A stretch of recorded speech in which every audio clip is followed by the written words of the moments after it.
Barangay Ginebra pasok na sa PBA Playoffs pero hindi pa sigurado ang posisyon. RJ Abarrientos, bagong leader ng Barangay Ginebra, nangunguna para sa BPC Award. Bago magsimula ang Commissioner's Cup, marami ang nagduda sa Ginebra. Bakit? Dahil kulang na kulang sila sa frontcourt at karamihan sa kalaban nilang kupunan ay mayroong mga higanteng imports. Pero kabaliktaran yung nangyari. Ginebra ngayon ang isa sa pinaka-solid, consistent at mainit na team ngayong conference. At kung may isang player na masasabi nating dahilan kung bakit napakaganda ng itinatakbo ng Barangay Ginebra, ayan ay walang iba kundi ay itong si RJ Abarrientos. Grabe nga yung improvement netong si RJ. At kung matatandaan nyo, tayo yung isa sa mga unang nakapansin sa malaking pagbabago ng laro ni RJ. Noon ay puro flashy yung kanyang laro, puro fancy passes at padalos-dalos na desisyon na nagiging dahilan kung bakit sunod-sunod yung kanilang turnovers. Pero ngayon, ibang RJ Abarrientos na yung ating nakikita. Mas matured, mas kalmado, at mas disiplinado.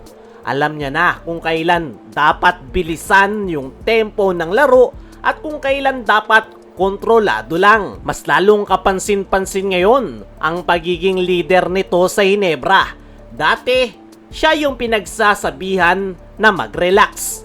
Ngayon, siya na mismo yung nagsasabi niyan sa kanyang mga teammates. Ibig sabihin, hindi lang siya gumagaling bilang player, gumagaling din siya bilang floor general ng Barangay Ginebra. Isa pa sa malaking factor, mas sinusunod na ni RJ ang sistema ni Coach Tim Cone na triangle offense. Hindi na siya basta laro lang ng laro. Ngayon, mas matalino na yung kanyang galaw sa loob ng basketball court.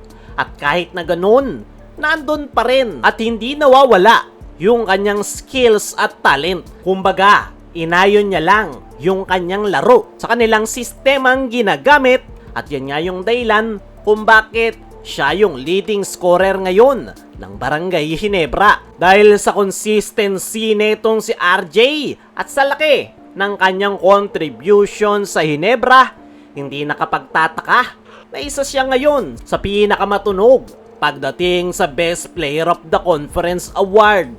At kung magpapatuloy yung ganyan niyang performance, malaki yung chance na makukuha niya yan. Pero eto yung kahanga-hanga kay RJ. Ayon mismo sa kanyang naging latest interview, hindi raw BPC Award ang kanyang focus. Ang priority nga daw niya ay matulungan ang Ginebra na manalo at makuha yung kanilang main goal na kampyonato.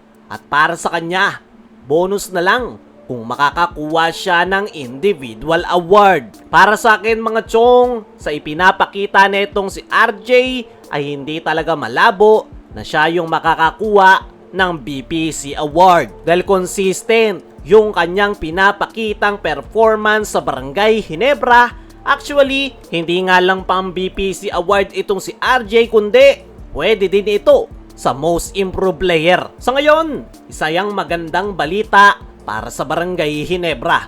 Mas matured na RJ Abarrientos equals smooth na kanilang opensa dahil ito nga yung nagtitimon ng triangle offense. Kaya mga chong, ano ang masasabi nyo na si RJ Abarrientos ang pinakamatunog ngayon pagdating sa BPC Award?